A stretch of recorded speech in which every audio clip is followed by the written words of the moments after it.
Si Papi ganado sa kalsada. Ayun na, isarado na natin Iba talaga yung yero, hindi pa ulit-ulit siya. One time lang. Pasok na agad. Dito tayo sa Snake Road.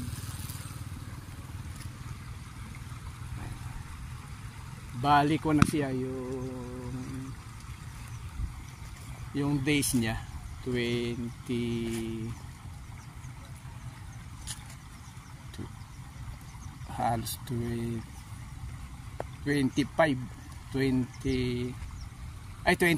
days na siya.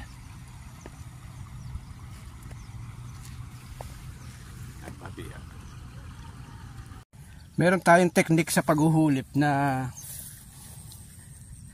madalian, yung para dun sa mga taong busy, yung maraming trabaho. Ito yung ating palay, malalaki na rin siya, hindi naatraso na tayo ng hulip kasi nga pinabulas muna natin siya bago natin siya huhulipan. Yun talaga plano ko kasi subok na natin yun para mabilis. Ito, kukuha tayo nitong sa masinsin, ilalagay natin dito. Ayan, dyan sa bakante na yan. Ganun lang. Ayan. Marami naman din iba-ibang klase rin. Bakit doon tayo kukuha sa medyo masinsing tanim? Pwede rin itong ganito. Ayan, tatapakan natin na ganyan. Tsaka natin ilalagay yan para medyo kapantay na siya. Subok na natin ito na hindi ito mahuhuli. Halos sabay na sabay siya. Ganun ang kanyan.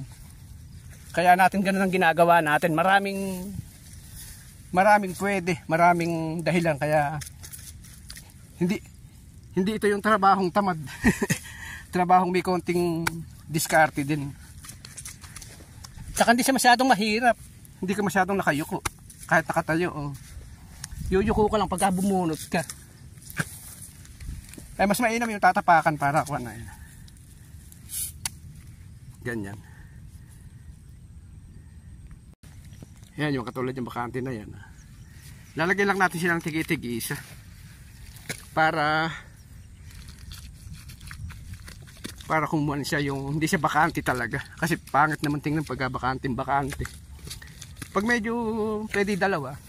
Pero hindi siya kasing sinsinong ng tanim.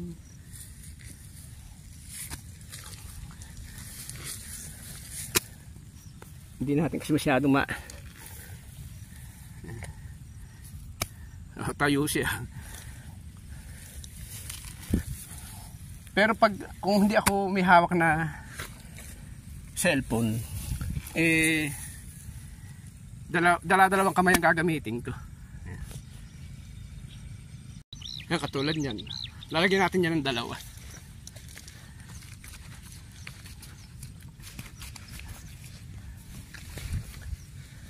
Hindi tayo kukuha katulad niyan.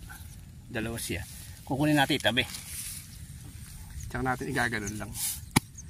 Tayo.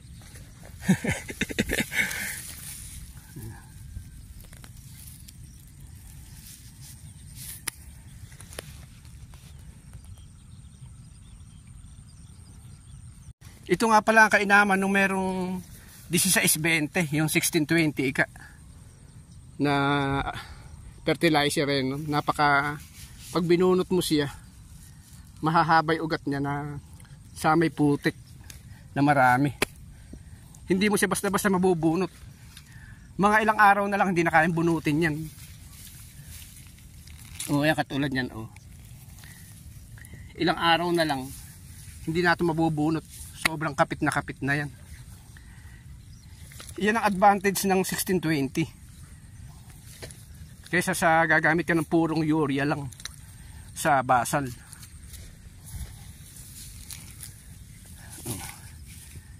Napuputol pa iba yan. Yan katulad yan. Medyo maluwang yan. Pero magagawa natin ng madali lang yan. Ayan. Yung bakante na yan. Dahil yung procedure na yun, yung gagamitin natin. subok na natin yan, nakakailang gawaan na tayo na ganun ang ginagawa natin na paghuhulip, lalo na't pagka mabilisan.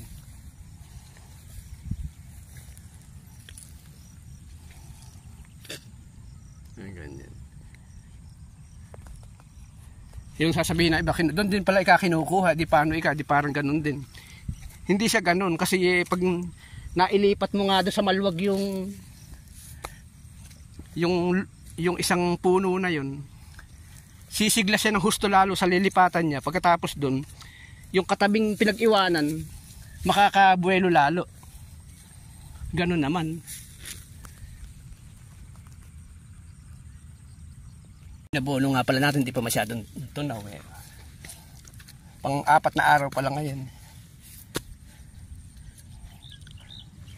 Kuwan yan, yung complete.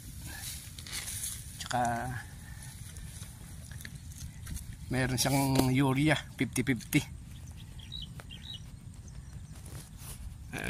Tirahin muna natin yan. Ito ang titirahin natin na yan. Kaya malinis na malinis yan. Lagyan na natin ng mga tapak.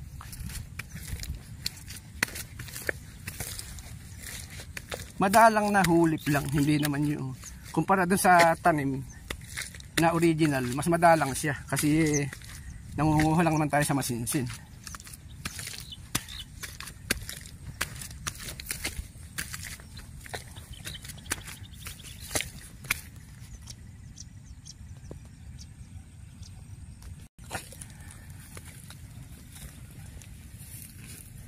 Ayan, ganun lang oh. Oh. Tayo.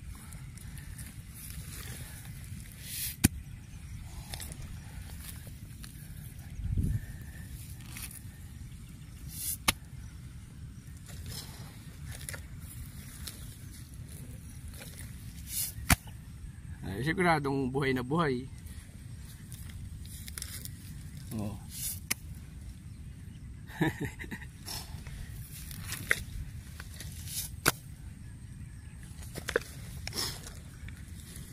Yun lang, may sipon.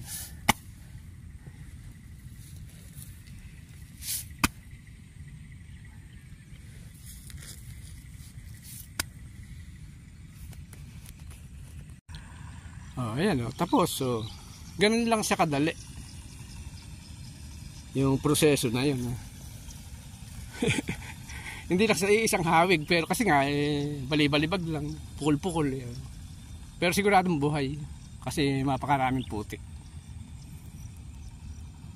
Ay, nakatapos na rin tayo ng pagpapatubig.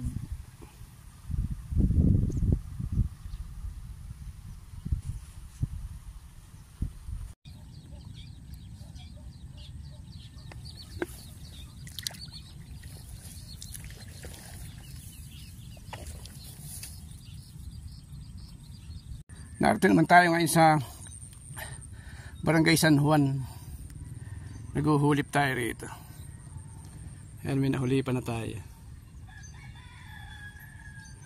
Ang kainaman dito sa Barangay San Juan, kahit hindi tayo direktang magpatubig, nagkakatubig, hindi katulad sa Snake Road na kailangan talaga ipatubigan. Na ako talaga magsasarado na para siya magkatubig. Hindi katulad dito sa San Juan, pwedeng lumagpas dun sa mga nasa itaas na yan. Ayan, nagpatubig kahapon yan. Dumating dito. Kaya ito, halos may tubig. Yun lang yung sa dulong, siguradong wala pa sa may tower na yan. Ayan, pinatungan ulit natin itong ginawa natin kahapon. Kasi lumalabas yung tubig niya. Ayan, papatungan pa natin yan. Pero nahulipan na natin siya. Madalang lang ginawa natin para basta't meron lang ba siyang nakatanim.